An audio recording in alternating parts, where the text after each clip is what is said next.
I don't want you guys to have any regrets. I want you to...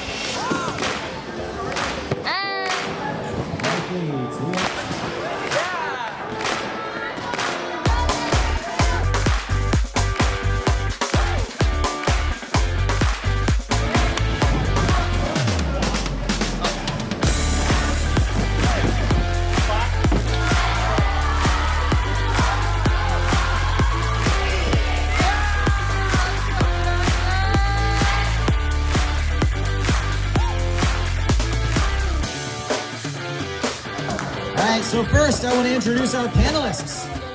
And if you guys liked working with these coaches, you should cheer as they get called out.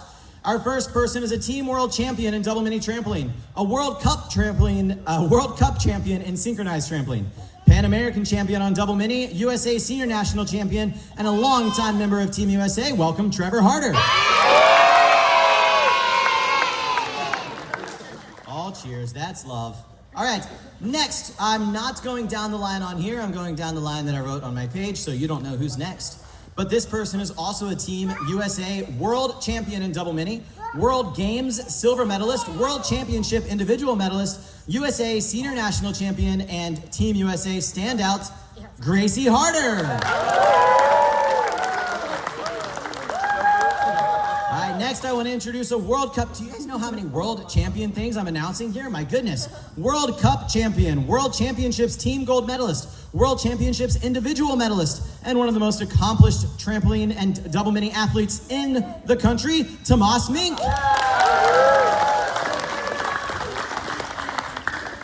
This clinician is the owner of Gym Central in Ohio, former Team Canada national team member, World Cup finalist, and one of the sport's most respected international coaches and educators, Richard Mousir.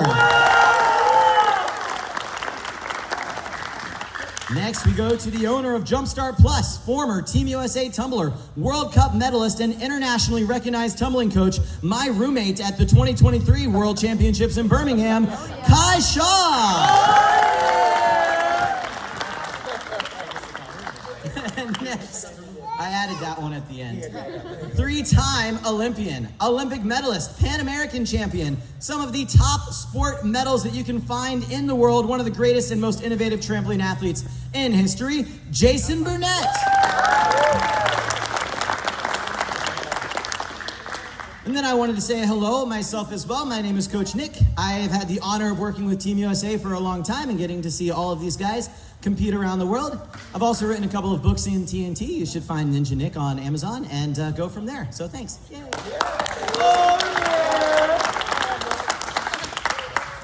All right, so first we're gonna go straight down the line and make sure all of our mics are on. Very good. You guys are gonna have to share mics. I don't have quite enough. But we're just gonna go down the line. Again, if you guys like the answer, cheer it on. If you don't, let that be known. Coaches, what is your favorite ice cream flavor? Vanilla. Banana.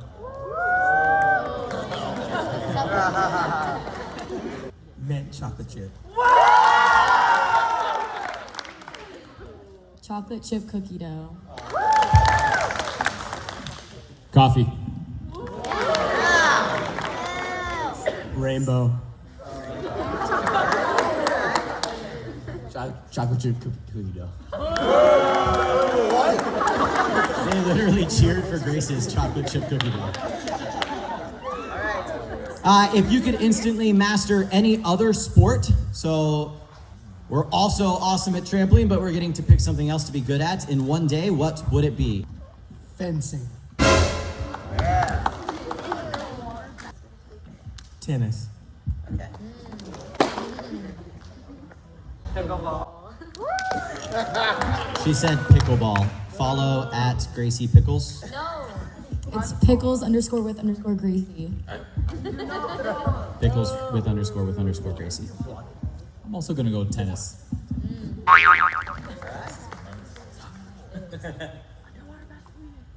Basketball.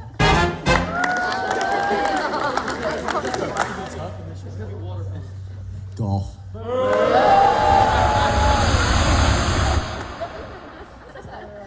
All right, guys, and our last of the quick icebreaker questions before we get to the good info.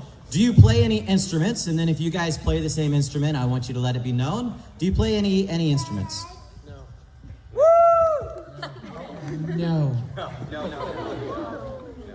I can play that. Piano.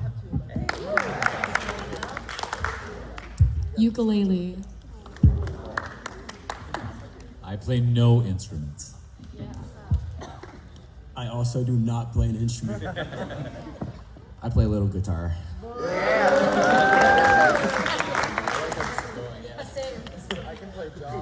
I played guitar and was in a band for years.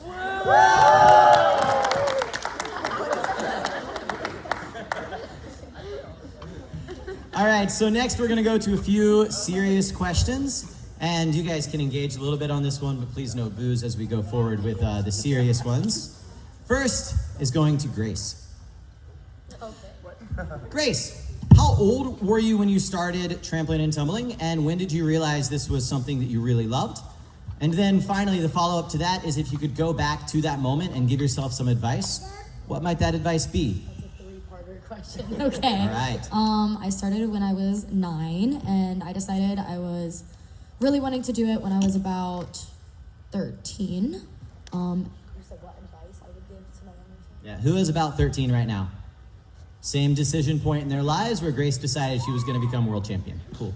All right, so are you deciding that too? Think to yourself. Next question, Grace. If you could go back to being 13 like many of these guys are, do you have any advice that you would tell yourself as you were starting that journey? Yes, to have more fun and go easy on myself because I was stressing out at that age already. So have more fun, enjoy it, enjoy the journey. Awesome. Thank you, Grace. And now these serious questions are going to be for one coach at a time, but if any coaches want to jump in and add to the conversation or disagree about something, have a little bit of drama on the table for everyone's entertainment, that's completely okay as well. So guys, as you want to share, just jump right in, interrupt with one of the microphones that are hot. Coach Richard. Yes. You've been part of this sport for decades, centuries even, and have coached thousands of athletes. From first-time beginners to world champions. I'm picking on my friend here. From your perspective, how has the sport changed over the years, and what excites you most about where it's going? All right. Does this work? There we go. Wow. So the sport has changed a lot since I was your age. We talked about this a little bit kind of today. The routines that our top athletes are doing right now are insane, crazy, difficult. We didn't even dream about these routines. When I was younger, I had a sketchbook and I drew little stickman routines of tumbling passes. And the big thing that I thought about was like a double layout to a double tuck or a double layout to a full and full out. We went to the Portugal World Cup and I saw a guy do a triple twisting double layout, a Miller, in the middle of his pass to a full twisting triple pike. The skill set that our top athletes are doing is beyond anything that we thought we could do in the 90s and in the early 2000s. So with the improvement of coaches education is so much better now than it was when I was an athlete. The improvement in we have pits now, we have porta pits and all of this great equipment, and we have trainers that help us get strong. We know more about nutrition now. I can't imagine how good you guys are going to be when you get to that peak level of your peak performance.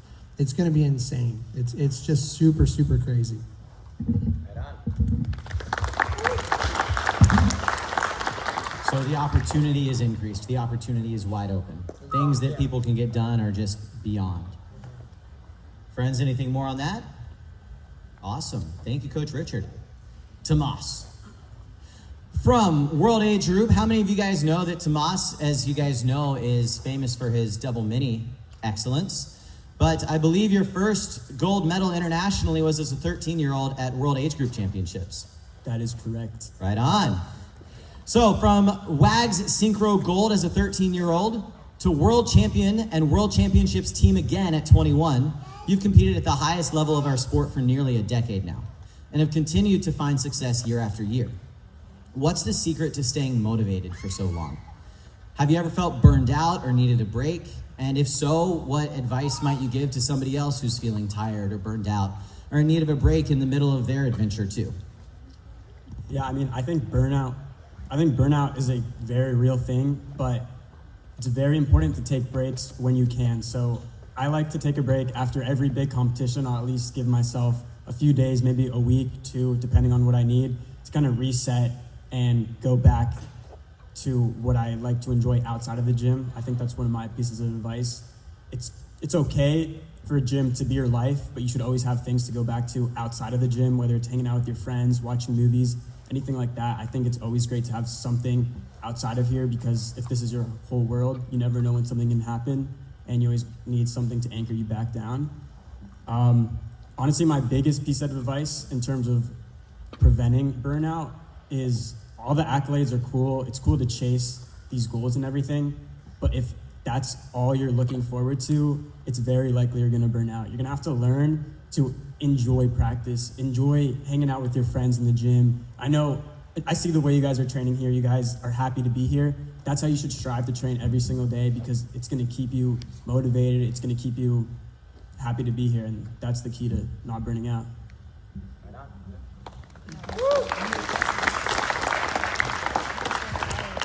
So I think Moss brought up another question as he was talking for me.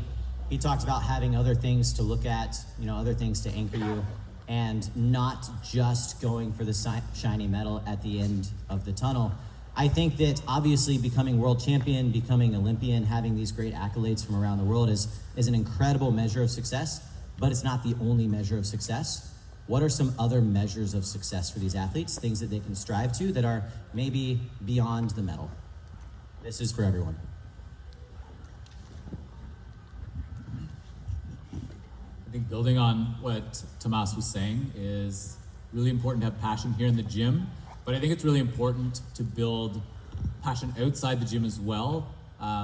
Finding some hobbies that you really, really enjoy, I think can be a really great measure of success. So if you really enjoy a subject in school, or playing an instrument, or doing an art class or something like that, having that extra piece on the side that you love to engage in, and maybe you have some separate goals in that area, that new hobby that is completely outside trampoline, has nothing to do with in here, can be a really great thing to have on the side, because if things don't go well in the gym, and that's the only thing on your plate, you're not gonna feel very good about yourself. But if you have other things in your life that can be going well, even if gym isn't going so great at one point in time, then you have other things to look forward to, whether it's just hanging out with friends, or whether it's a hobby, maybe it's another goal you have outside of the gym. Those are really, really important things to help find balance in your life.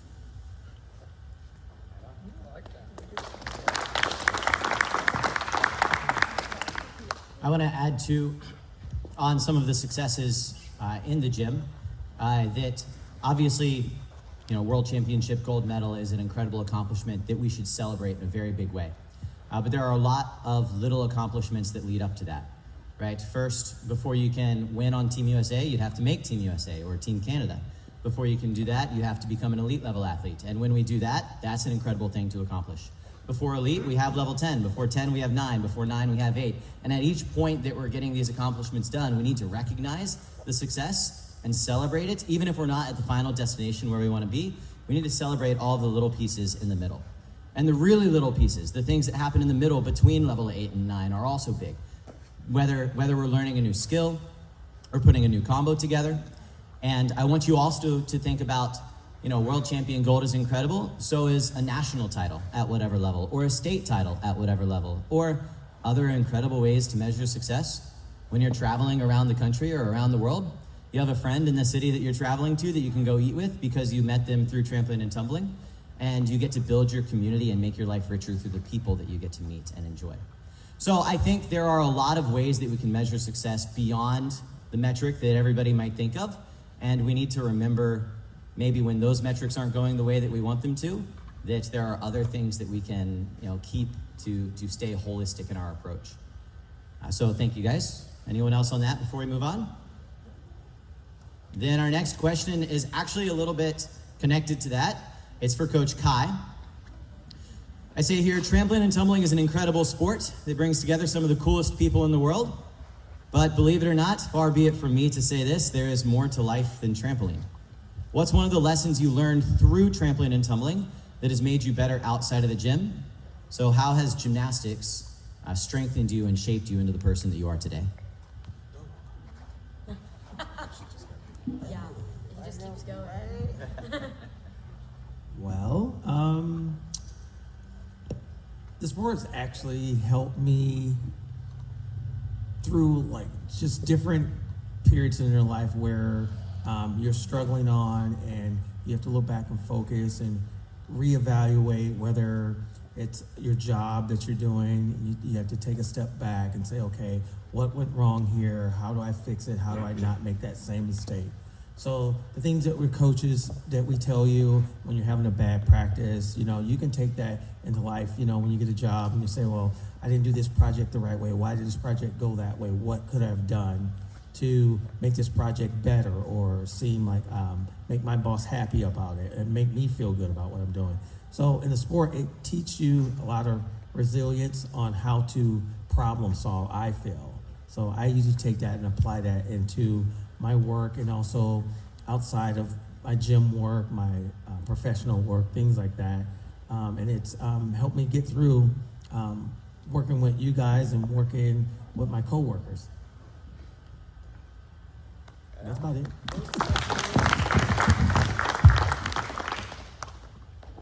So to keep that going down the line, how has gymnastics helped shape you into the person that you are today?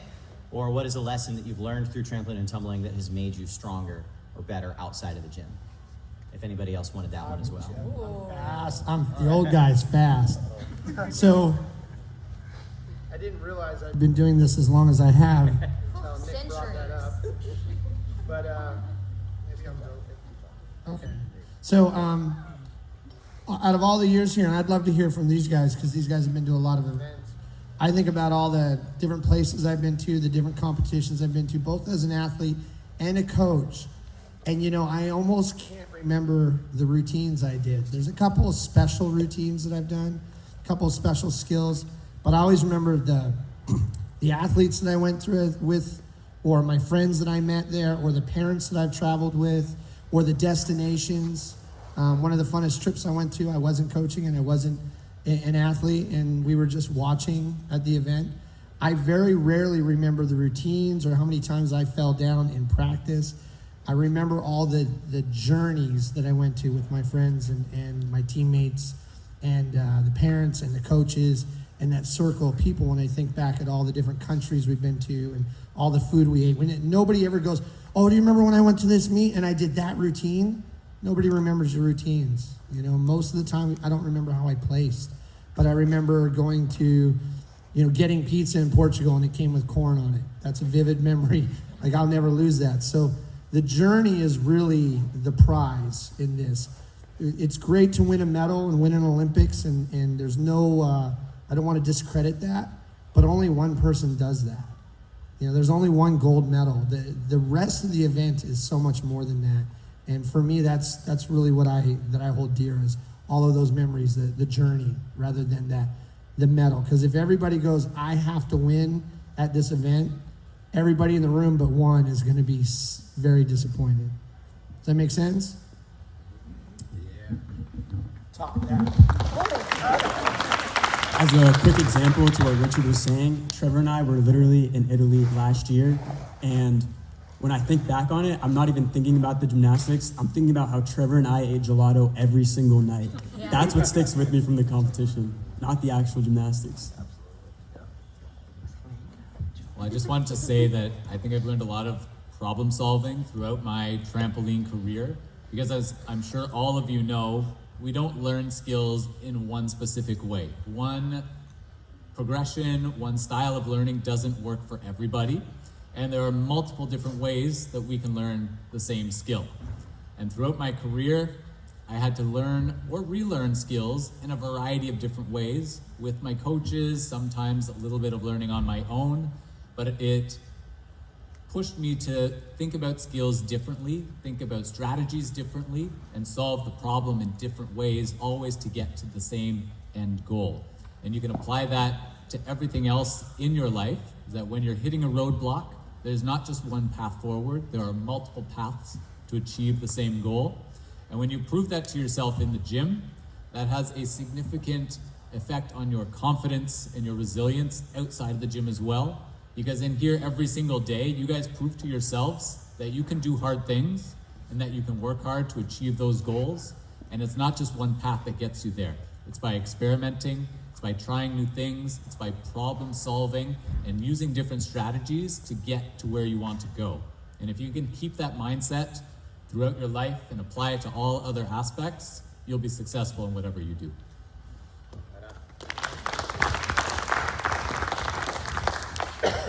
And then one more thing to follow up there.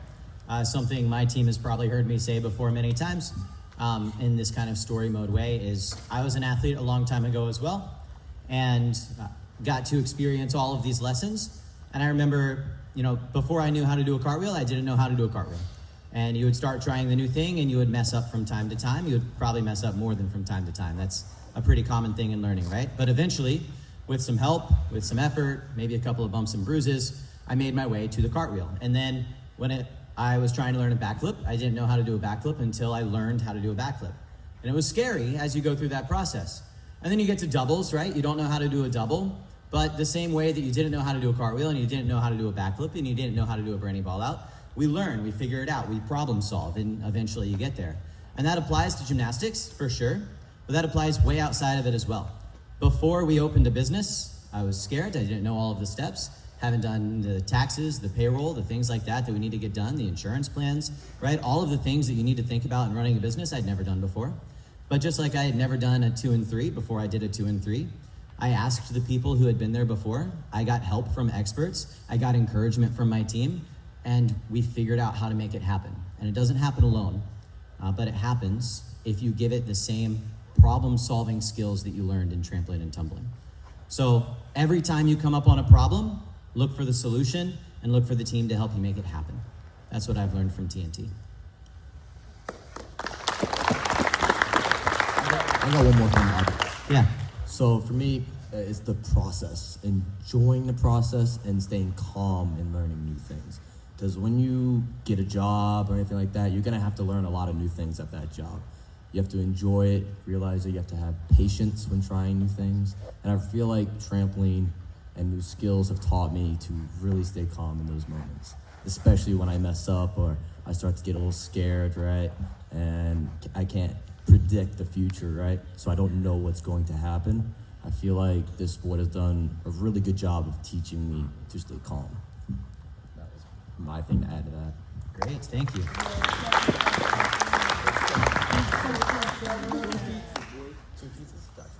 All right, so I've got one more question for Trevor. Trevor, to kind of follow up there, and it has a lot to do with calm and nerves like you were just talking about, so good segue. The question is, Trevor, you've competed and won at the highest levels of our sport. From saluting at your first local meet can be scary enough, but what about saluting at national championships or world championships? Do you still get nervous before big competitions? I'm sure a lot of these guys feel that sometimes as well. So if so, what do you do to calm your nerves and perform at your best? So when I'm at the competition itself, I try to envision myself at my home gym the best I can. Like I'm on my home trampoline, I'm on my home double mini. So if I start to feel nervous or I start to doubt myself, I think that I put in the work, I've done this routine thousands of times, and I'm gonna treat this double mini, I'm gonna treat this trampoline just like it's home. It's just another routine. But for me, honestly, I get more nervous before the competition, like the night before. I'll start to think about my routines, and honestly, I feel like that's more nerve-wracking than the next day, because when the next day, I'm just in the moment, like I'm there, I'm just doing what I love, and the night before, I can't do anything about it. I'm just there, trying to sleep, or just thinking about it. I'm like getting my heart rate up. But in those moments, I say that the night before, the way I calm myself down, I either put on some YouTube, watch some TV, and I try to avoid thinking about it the best I can and just keep reminding myself, I've done all I can. I can't do anything right now. Just trust yourself.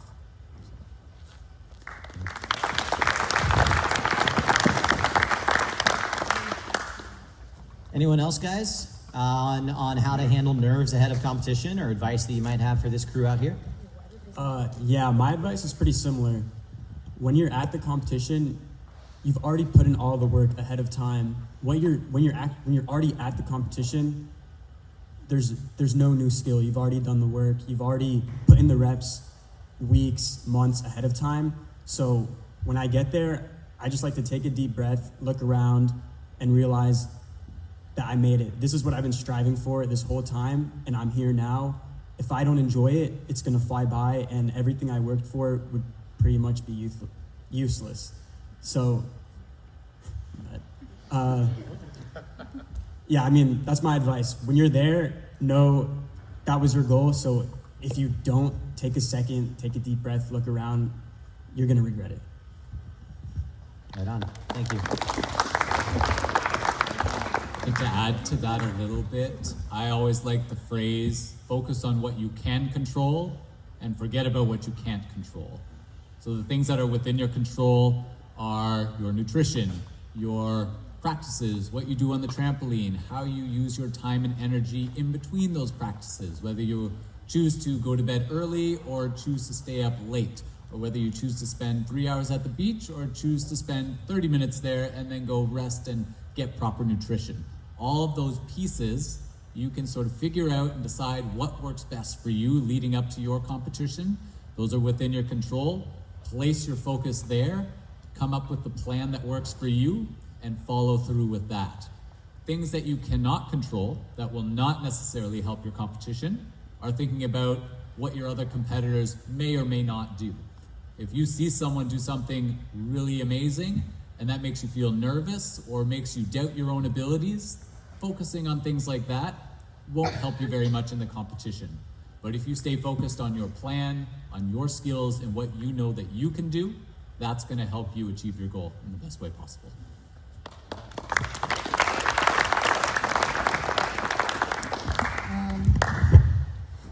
My prep normally starts at least a week in advance. I start to do like mental exercises, and I go through my motions and my passes where I'll take like probably only 30 seconds out of my day if I start to get nervous and think about, okay, I have nationals or winter classic or elite challenge in a week. Like, I need to be prepared, and I start to like put the pressure on myself. So I go through my motions, I close my eyes, I vision myself doing the skills, and I normally feel better after that. And then the prep, normally before I travel, like the day before I travel, I like to eat a massive steak dinner to get all the food in me so I'm ready to go and I'm in a good mood. And then normally the night before I compete, when I'm feeling slightly nervous, I normally don't feel nervous the night before, but I'll make sure I go to bed at a decent time, make sure I'm relaxed, taking deep breaths, and that I wake up feeling refreshed. I make sure I eat breakfast and I'm ready to go. And then I normally get nervous as I'm walking on the floor and doing my touches. So I normally try to just calm myself, make jokes with Nick, do things like that to, get me in a good attitude so that I'm not just stressing out in a head case, of course. You want to be calm when you're competing, and yeah.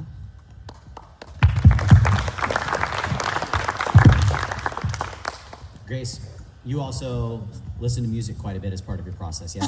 Yes, let me put y'all on. I listen to In the Air by Phil Collins. I don't know what it is. I don't know what's in that song, but it's the drum solo. Something about it, it gets me so hype and pumped, but it also like calms me and gets me in like the moment. Like, I do feel it in the air tonight. Like, I've been waiting for this all my life. Like, the lyrics are amazing. So, a good pump up song. It's a classic, right? I know, it is a classic.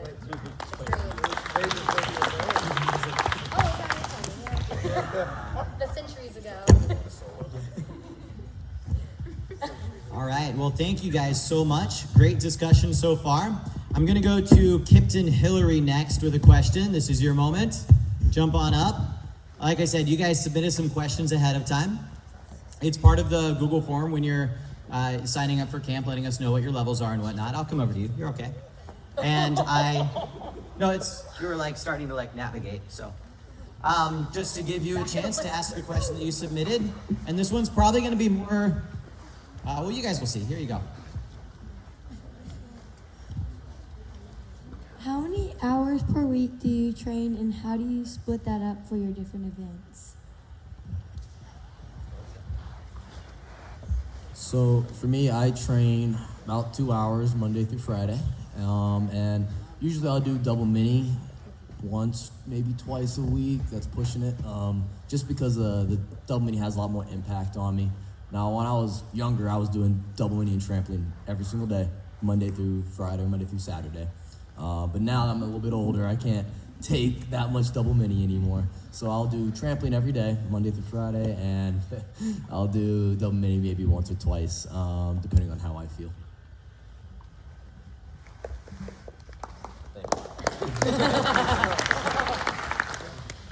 Yeah, now that I'm also old, I'm 21, old enough to drink. So old. I only train 3 times a week. I only do double mini now, so it's a little different for me. During competition season, I will touch a tramp maybe once a week just to do some skills, take the impact off my body a little bit. But I usually train 1 hour on the double mini max. I never go more than an hour just because getting old, my body's starting to fall apart. But when I was younger, I was probably like you guys. I was training 5-6 times a week, doing I never tumbled, doing trampoline and double mini, hour, 2 hours every single day. And I think that's fine, but at some point it can start to catch up to you if you don't take your recovery seriously and you're not preparing your body physically, whether that's not taking your conditioning seriously, stretching, doing whatever recovery you need to do. So, and a piece of advice I have for you guys is to make sure you do take all that stuff your coach gives you seriously, because it can catch up to you.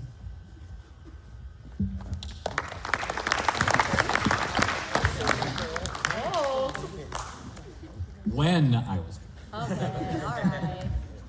I was just a trampoline athlete. I did not do the other events, but I had some other cross training that helped support my trampoline. So in a typical week, I would jump 6 days a week and maybe about 2 hours per practice for a total of 12 hours on the trampoline.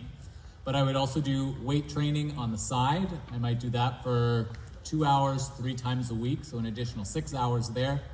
And then part of our program, we always use Pilates as well. So we do 2 hours of that, 1 hour twice a week. So I think that gets us to a total of about 20 hours there of physical training. But as Tomas said, recovery is always very important as well. So I would see different practitioners to help with recovery and injury prevention as well. So I might see an athletic therapist, or an osteopath is always really important for us. Chiropractors and physios as well, we're in the mix. That could be anywhere from 1 to 4 hours a week, depending on my current health at the time. But also leading up to some of the more major events that I participated in, such as the 2012 Olympics, was always a good example of sort of my max amount of effort of training. Leading into those games, we were on a very high volume regime where we were on trampolines 9 times a week, but for shorter practices, only about an hour. And those practices were very focused. We wanted to get in and get out, doing our routines sort of immediately, or not immediately, but exactly when we planned to do them. So we weren't spending time doing half routines or falling off. We were very focused on completing turns as planned. So we got in and got out with the exact workout we were hoping to do. We were also weight training multiple times a week, doing the Pilates and the recovery. But that training period, we were doing at least 30 hours worth of trampoline training, well, including everything together all at once. But that would be at the very max level when you're competing or training for some of the most challenging events you might have. Jason, how many routines a day would you say you were doing at peak when you were trying to hit multiple routines a day? The goal that we always had in our gym would be 4 compulsory routines, when we did compulsories, and 8 optional routines. Our coach was always very focused on the idea that your optional should not be something you do once a practice or once a week. This should be a routine that you can do every single day. Not because it's that easy, but because you're that practiced at it. And maybe you are able to do more difficult routines, which you should practice every now and then, to make your competition routine feel a little bit easier or become a little bit more consistent. But generally, we would aim from anywhere from 4 optionals to 8 optionals on a pretty regular basis, that we're getting lots of numbers in. Awesome, thank you. Okay. Let's go, Grace. So I train Monday through Friday, 2.5 hours a day, and I do the exact opposite that Trevor does. So I do Minney every day and tramp like 1 or twice a week. But I am making a trampoline comeback, so I'm gonna be doing that a bit more. So just because these guys did a lot, they're old. But back in my day, we did 12 to 16 hours a week of tumbling, no resi mats, no pits, just ski floors. We did a lot of cycling, believe it or not. We rode our bikes to and back from the gym, and then we did weight work. So 12 to 6. No, we didn't. Wait. Back in your day, when was that? 100 years ago. Right. Back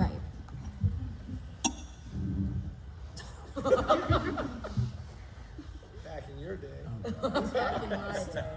Okay, so mine's a little different because I did gymnastics. So, I have 6 events. So I was in the gym 6 days a week, 3 to 4 hours, Monday through Saturday. So I trained a lot. And then when I converted over to tumbling, I didn't know any better. So I was still in the gym that long, but doing a lot of strength training along with power tumbling and some double mini. I just played on it. I didn't really want to flip. That's crazy. I think the takeaway is there is no magic number that you should be training or shouldn't be training. Everyone's going to be different, and there's always going to be things that work for some people and things that don't. So I wouldn't look for a magic number if that's what you're looking for. All right, guys, thank you. I have one more of my pre-planned questions here. This one is for Jason. Everyone loves hearing about Olympic moments, but very few people see what happens behind the scenes to make them happen. Before Rio, you faced one of the tougher challenges of your career in way of bumps and bruises. Looking back now, what did that experience teach you about resilience, teamwork, and do you have any advice for athletes here who might have a few bumps and bruises of their own going on? Yes, I absolutely do. So to tell a quick story, leading into the 2016 games, in 2014, I was training for World Championships. I had a crash and I tore my ACL. So it was a bit more than a bump and a bruise. There was actually 13 different structures all in one knee that were damaged in this fall. And that was going to require an MRI, surgery, and typically about 8 to 10 months worth of recovery. So that was a big chunk of time, sort of halfway through an Olympic cycle. That was very scary for me because I wasn't sure how the recovery would go and if I would be able to recover in time. And we got our surgery done, we got on the road to recovery, and we were doing everything we could to try and fast track things to get back on the trampoline so that I could be training as effectively and as quickly as possible in preparation for some of those big competitions. That was actually the very first mistake, I think, is that rushed recovery. And that's something I would caution everybody against who has an injury. It's not worth it to come back too soon to the sport because you always risk re-injuring what you're trying to recover from. And that's exactly what happened to me. I came back from my ACL tear after about 5 months, instead of waiting the 8 to 10. It was very painful and sore to jump on the trampoline at that time, so I couldn't do much. But by around the 7-month mark, I was able to do some basic somersaults and doubles, built back up to my competitive routines. But at the 11-month mark, once again, as I was preparing for World Championships and the Olympic qualifier, I felt a wobble as I was doing my routine in that same knee that I had torn the ACL in. There wasn't any pain associated with it at the time, so I kept training, but that wobble never really went away, and it was causing a lot of instability, and I wasn't sure what was happening. It was causing some pain at this point, and eventually, working with my team doctors, we decided we needed to get an MRI just to double check the structures in the knee, see what was going on in there, because this was becoming a bigger and bigger problem as we approached that Olympic qualification event. 4 days before we left for the World Championships and the Olympic qualifier, I got the news that I had re-torn my ACL during that practice where the knee wobbled for the first time. Since we were only 4 days away from the World Championships and I'd been training relatively well despite this instability, we decided there's obviously no time for surgery. We'll just go, we'll compete without the ACL and we'll see what happens. So we figured out with some problem solving, working with my team of physios and athletic therapists, how we can tape the knee to best support it under the pressure of jumping on a trampoline and doing triple and double somersaults over and over again in a row to be competitive at a very international level. It took us a long time to figure out the ideal tape job, but in the 4 days that we had, we came up with something that worked well enough.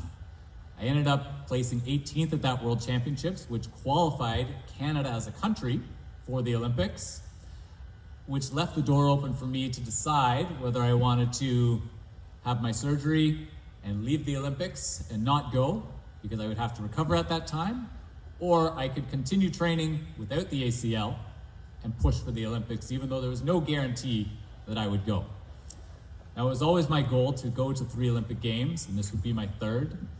And I knew if I wanted to achieve that goal, I would have to rely on the teammates, my coaches, my physios, my team, my teammates for support if I was going to get there. And we decided as a group that it's safe enough to train without the ACL as long as we keep taping, increase our strength training, use our problem-solving brains to figure out how we can strengthen the leg as best as possible to make this as safe of a journey as we can and make it to the Olympics.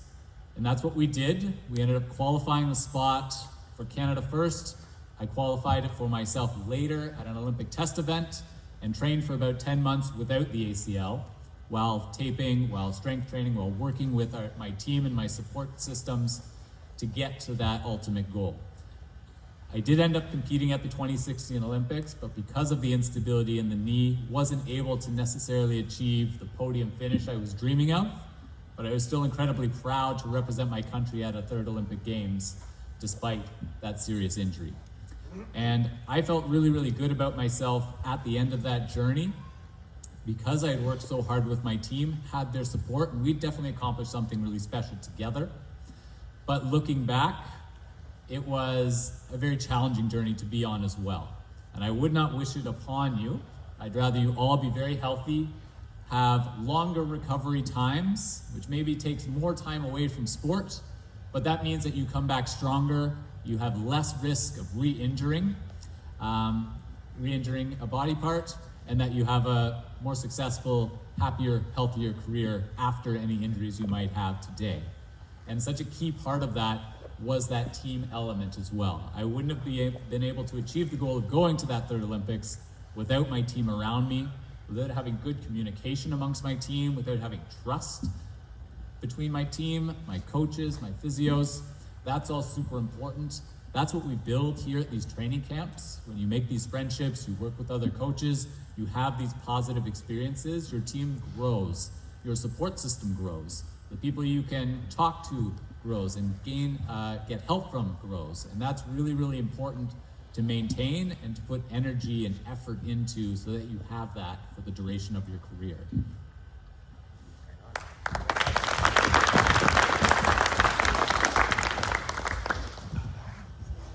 Thank you so much for sharing that.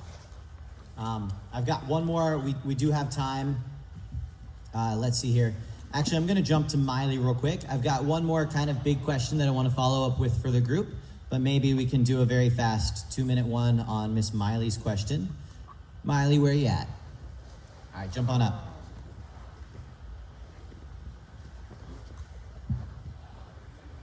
How do you balance college and training, like the financials and the time management of it?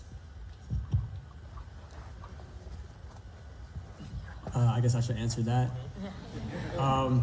Yeah, I'm going into my senior year of college right now, and thankfully I've been able to train throughout all of it. I'd say kind of like what I was saying before, there is no like secret, there's no magic number. I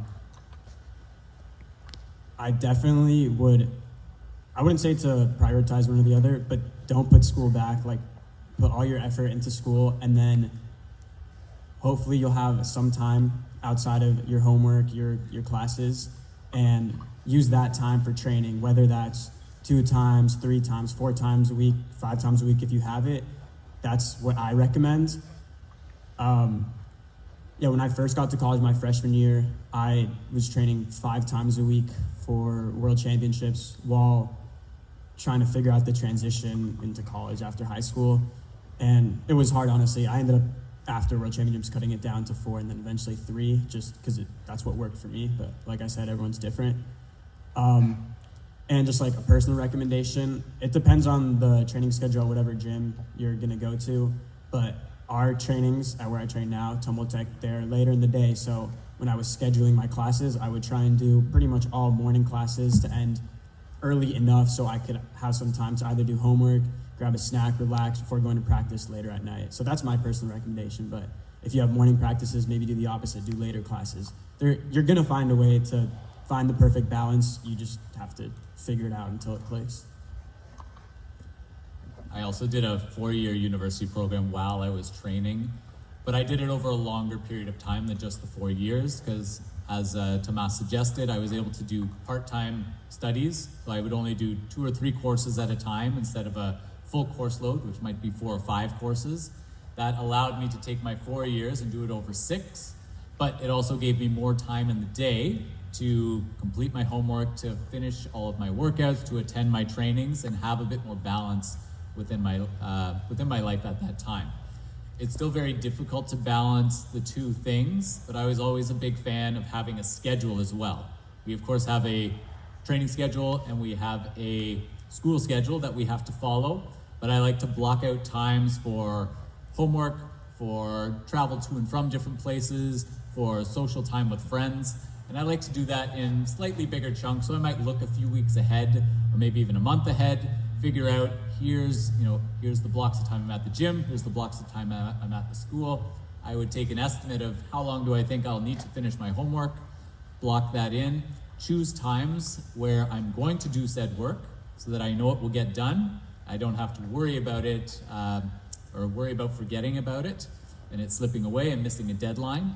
And just having everything sort of scheduled in so that you can then follow your plan and achieve everything that you're looking to do.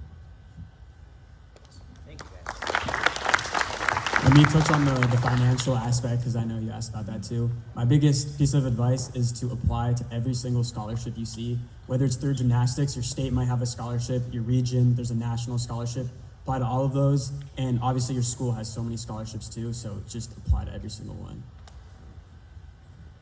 Right on, thank you. That is true. I want you guys to know that, like Tomas mentioned, you guys are part of USA Gymnastics, and one of the goals of USA Gymnastics is to support people, being both students and athletes.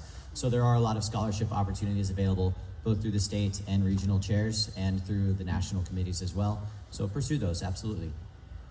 I've got one more pretty important question here, and it can be kind of a heavy one sometimes, but I want to talk about it maybe a little bit academically, figure out some solutions here. One of the most common questions that was submitted, it came up probably 20 times out of the 70 people that put questions in. One topic came up more than any other in the questions you all submitted, and that was fear. Some of you called it a mental block. Others said nerves or lack of confidence. Different coaches, we have different preferred ways to talk about these things. Language, I think, matters in how we discuss it. But whatever we call it, we've all been there. We've all felt scary times. So I guess the question for you guys, if anybody has something that you want to share, have you ever faced a fear like that and come out on the other side? If so, what did that journey look like for you, and what advice might you give an athlete who's feeling a little bit stuck today?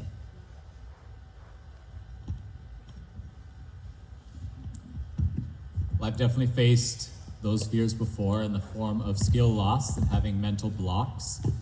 I won't necessarily talk about the specific skills that I lost because it was just about all of them at different points in my career. But the thing that I found the scariest was when I could not predict whether I would have success or failure in a skill. And we probably all feel this when we try a new skill for the very first time. We can't see the future. We don't know exactly how it is going to go. But if we use different progressions and we learn to spot the trampoline along the way throughout those progressions, we can see the trampoline, which helps guide us through the skill in the air. And through repetition, we get better and better at those basic steps and at spotting the basic steps and seeing our way through each skill, which ultimately illuminates the path through the air that we want to take. There's always going to be that element of fear when we try a new skill because we have to go down the road that maybe we haven't traveled before. There's that level of unpredictability. We don't know what waits for us at the end. But if you've worked with me, which many of you have now, you've probably heard me talk about spotting the trampoline and when and where we can do that. To me, that's an incredibly important piece about removing fear from the equation, because the more you can see down the path, the more comfortable you're going to be, the more predictable that path becomes, because you can see exactly where you're going.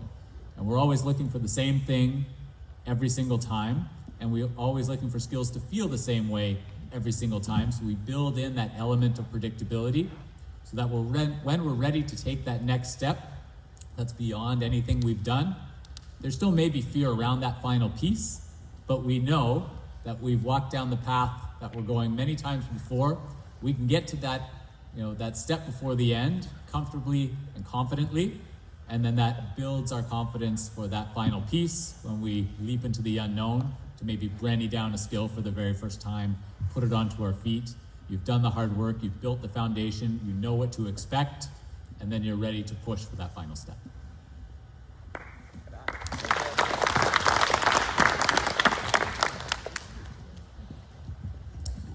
Y'all know I've struggled for years, my whole career with all that kind of stuff.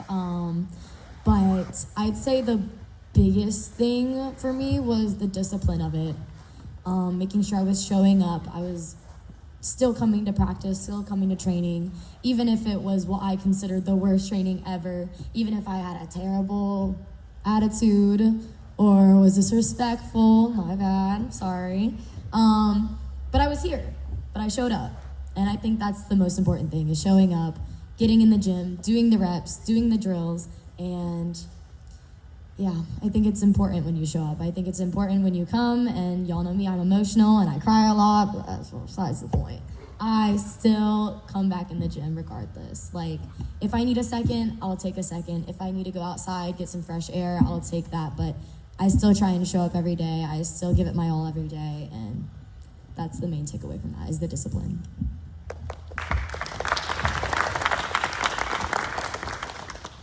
I'm just gonna quickly share like a little piece of advice that I think about, because a lot of people will ask me, yo, how are you not scared to do that? I get scared. I think pretty much the majority of you guys probably get scared when you're doing something new.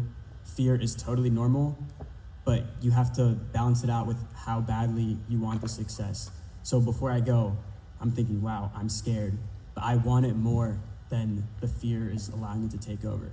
So to put it in one quick quote, you have to want it more than you fear it. If you want it more than you fear it, you're gonna have to do it anyways, and you're gonna have to take the jump.